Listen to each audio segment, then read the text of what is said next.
Assalamualaikum warahmatullahi wabarakatuh.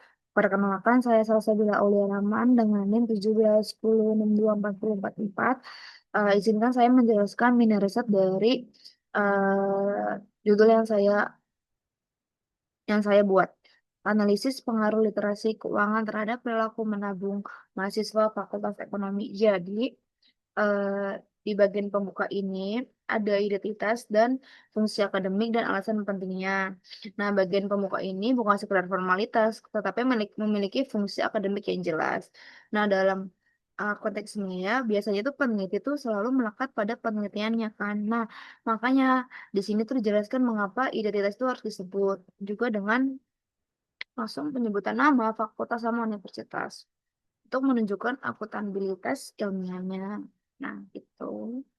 Lalu masuk ke eh, di sini ada yang menyebut variabel bebas seperti literasi keuangan dan variabel terikat yaitu perilaku menabung dari sini. Nah, terus menyebut subjek penelitian yaitu mahasiswa dari fakultas ekonomi tersebut. Nah, masuk ke introduction ataupun pendahuluan. Nah, di sini fungsi pendahuluan itu tidak bertujuan untuk meyakinkan secara emosional, tetapi untuk menetapkan konteks keilmuan dan menunjukkan masalah penelitian secara rasional. Nah, juga pun mengantar audiens pada tujuan penelitian itu seperti apa. Nah, itu.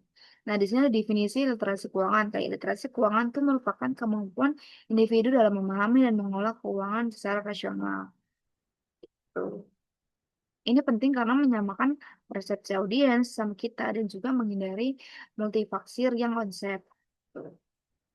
Kayak konteksnya itu seperti khususnya mahasiswa Fakultas Ekonomi, literasi keuangan menjadi kompetensi yang seharusnya terbentuk melalui proses pembelajaran akademik. Terus masuk ke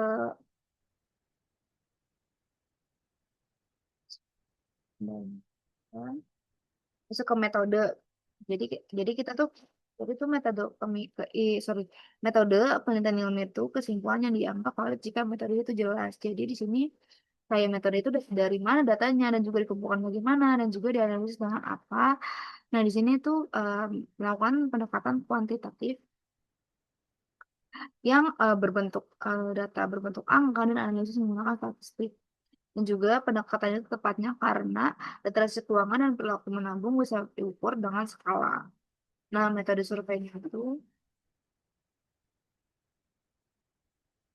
eh, metode surveinya itu ada survei dipilih karena efisien untuk responden mahasiswa dan juga cocok untuk mengukur sifat dan perilaku dan juga umum digunakan dalam riset perilaku keuangan mahasiswa Fakultas Ekonomi dan subjek itu ya mahasiswa Fakultas Ekonomi yang telah menempuh mata kuliah terkait keuangan. Nah, ini penting karena mengontrol tingkat pengetahuan dasar nih responnya seperti apa dan juga menghindari bias responden yang belum terpapar materi keuangan. Nah, dari instrumen dan dari analisisnya tuh secara deskriptif menggambarkan kondisi umum dan juga reaksi linear sederhana yang menguji pengaruh satu variabel terhadap variabel lainnya.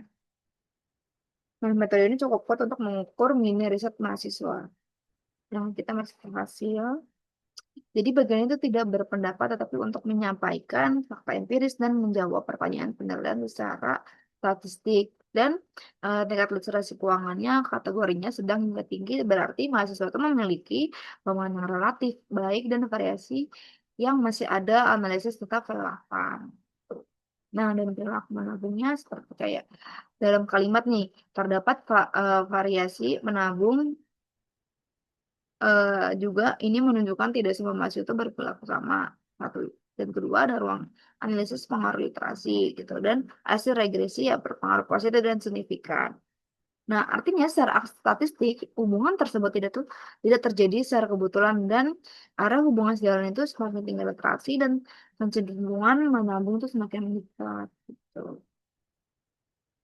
Nah, masuk ke pembahasan. Jadi pembahasan fungsi pembahasan itu seperti menafsirkan fakta, menafsirkan hasil dan mengaitkan teori dan juga menunjukkan kedewasaan akademik. Dan juga dari makna hasil itu kata kecenderungan tuh menunjuk kata kehati-hatian ilmiah dan tidak overclaim. Dan juga kaitan teori ini menunjukkan bahwa penelitian itu tidak berdiri sendiri dan sejalan dengan literatur yang ada. Kalau udah keterbatasannya itu ini bagian yang sangat disukai dosen karena menunjukkan kejujuran ilmiah dan menunjukkan pemahaman dari metode yang kita buat. Jadi kita masuk ke penutup. Jadi em, Jadi ini penutup itu menunjukkan bukan sekedar pengumuman, tetapi dia menegaskan bahwasanya kembali ke temuan utama, dia menunjukkan implementasi dan membuka ruang penelitian selanjutnya yang lebih maksimal. Dan juga kesimpulan itu menjawab tujuan dan juga implementasi yaitu manfaat dari akademik dan praktis, ada rekomendasi dan arah riset selanjutnya itu seperti apa. Seperti itu dari penjelasan mini riset yang aku buat ini ada daftar pustakanya. Segitu aja. Sekian, terima kasih.